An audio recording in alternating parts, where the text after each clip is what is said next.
बिस्मिल्लाहिर्रहमानिर्रहीम। अस्सलाम वालेकुम वरहमतुल्लाहि वबरकातुहू। मैं हूं आपका एस्ट्रोलॉजर नईम रहमान सिद्दीकी। आप लोग देख रहे हैं सिद्दीकी एस्ट्रोलॉजी चैनल।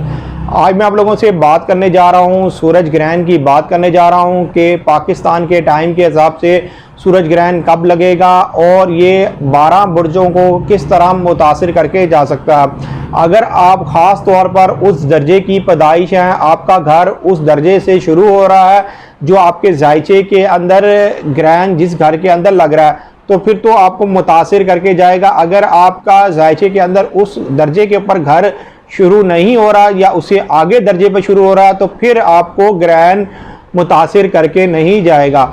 उससे पहले जिन लोगों ने अभी तक मेरे चैनल को सब्सक्राइब नहीं किया, उन लोगों से गुजारिश है चैनल को सब्सक्राइब कर लें, साथ ही बेल आइकन को पुश कर दें ताकि मेरी आने वाली हर वीडियो आप तक आसानी से पहुंच सके। वीडियो को शेयर, लाइक, कमेंट लाजमी करें ताकि हमारी टीम की हौसला अफजाई हो सके।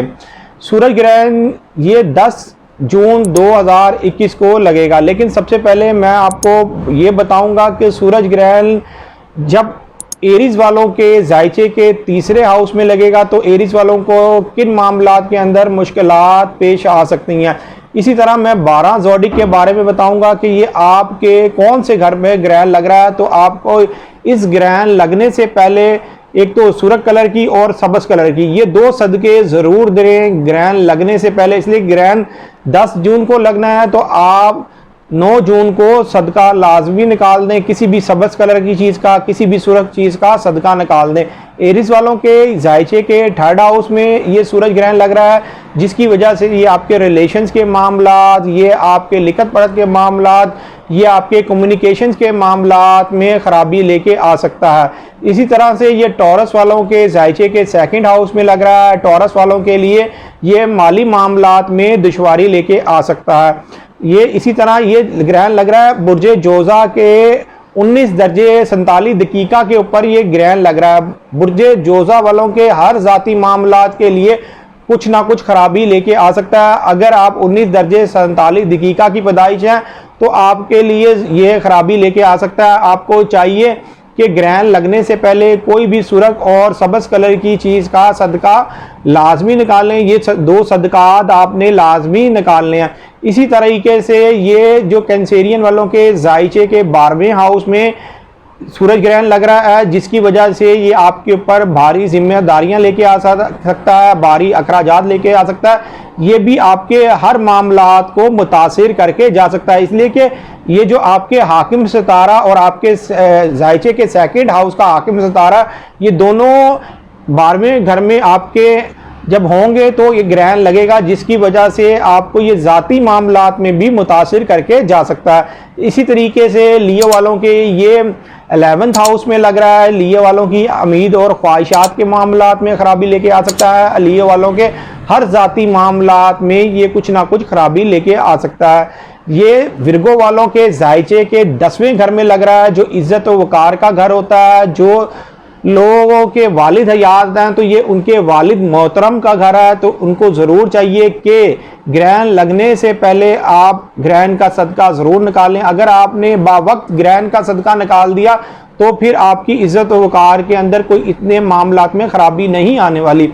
इसी तरीके से ये लिब्रा वालों के जायचे के 9th हाउस में लग रहा है। ये आपके कानूनी मामलात में कोई पेचीदगियाँ लेके आ सकता है। ये आपके आला तलीम के मामलात और जो बरूने मुल्क ट्रैवल के मामलात में भी पेचीदगियाँ लेके आ सकता है। तो आप लोगों को भी चाहिए कि ग्रहण लगने से पहले ज़रूर ग्रहण का सदका निकाल दें। इसी तरीके से ये स्कॉर्पियो वालों के जायचे के 8 हाउस में लग रहा है। तो ये आपके शराकती मामलात में जो लेन देन के मामलात हैं, ख़ास तौर पर जो फाइनेंस के मामलात हैं, उसको मुतासिर करके जा सकता है।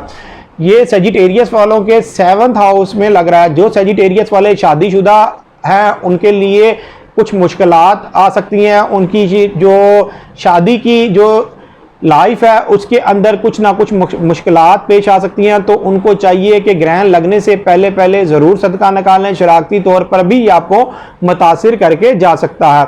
इसी तरीके से ये जो कैप्रिकॉर्न वालों के जायचे के 6th हाउस में ग्रहण लग रहा है, ये आपके कामकाज को मुतासिर करके जा सकता है, ये आपकी सेहत को मुतासिर करके। जो एक्वेरियस वालों के जायचे के 5 हाउस में लग रहा है, ये आपके लक फैक्टर के मामलात, जो लोग खेलों के मैदान में हिस्सा लेते हैं, जो लोग स्पोर्टमैन हैं, उनको मुतासर करके जा सकता है। जो लोग शादीशुदा अफराद हैं, जिनकी आगे से औलाद है, तो औलाद के मामलात में मुतासर करके जा सकता है। जो लोग लव मैरिज करने चाहते हैं, उनके लव के मामलात में ख़राबी लेके आ सकता है। तो उनको भी चाहिए कि ये ग्रहण लगने से पहले ज़रूर सदका निकालें, और ये आपके शरारती मामलात में भी खराबी लेके आएगा, इसलिए कि ये आपके 7th हाउस का जो हाकिम सितारा है, ये आपके 5 हाउस में है, और इधर मून भी है और इधर रास भी है। जब ये ग्रहण लगेगा तो ये ग्रहण लगने की सूरत में आपके इन मामलात में खराबी आ सकती है। आप लोग ज़रूर ग्रहण लगने से पहले सदका निकालें। और ये पाइसिस वालों के जायचे के 4th हाउस में लग रहा है। ये आपके जायचे का जो अपनी मौजूदा जहाँ पर आपकी रहाइश है, ये उसका घर है, ये आपकी वालदा का घर है, ये आपके विरासत का घर है। तो उन मामलात में ये पेचीदगियाँ लेके आ सकता है। अब मैं आपको बताऊंगा कि पाकिस्तान के टाइम के हिसाब से ये ग्रहण किस वक्त शुरू हो रहा है और किस वक्त ख़त्म हो रहा है। ये ग्रहण 10 जून 2021 को 1:12 ये PM का टाइम होगा, ये दोपहर का टाइम होगा, जिस वक्त सूरज ग्रहण ये लगेगा। और जिस वक्त सूरज ग्रहण मुकम्मल होगा, ये मुकम्मल होगा 3:41 पर ये मुकम्मल हो जाएगा। और जब ये ख़त्म होगा, ये ख़त्म होगा 6:11 ये PM का टाइम होगा, ये शाम का टाइम होगा, जिस वक्त ग्रहण सूरज ग्रहण ख़त्म हो जाएगा। लेकिन आप लोगों को चाहिए कि जो 10 जून 2021 वाले दिन कोई भी ऐसा ज़रूरी काम ना करें। जो लोग अगर कहीं ज़रूरी काम करना चाहते हैं तो वो अगले दिन ज़रूरी काम कर लें, तो उनके लिए ज़्यादा बेहतर होगा। इस दिन कोई ज़रूरी काम ना करें। अगर किसी को फिर भी ग्रहण के बारे में कोई रहनुमाई चाहिए, ये मेरा सेल नंबर लिखा हुआ, आप इस पर रब्ता करके आप रहनुमाई हासिल कर सकते हैं। मैं ज़रूर आपकी पूरी मदद करूँगा। उम्मीद ये करता हूँ मेरी ये वीडियो आप लोगों को बहुत पसंद आई होगी। मेरी इस वीडियो को शेयर, लाइक, कमेंट और मेरे चैनल को सब्सक्राइब करना ना भूलिएगा। और ख़ास तौर पर अपनी खुसूसी दुआओं में मुझे याद रखिएगा। अल्लाह हाफिज़।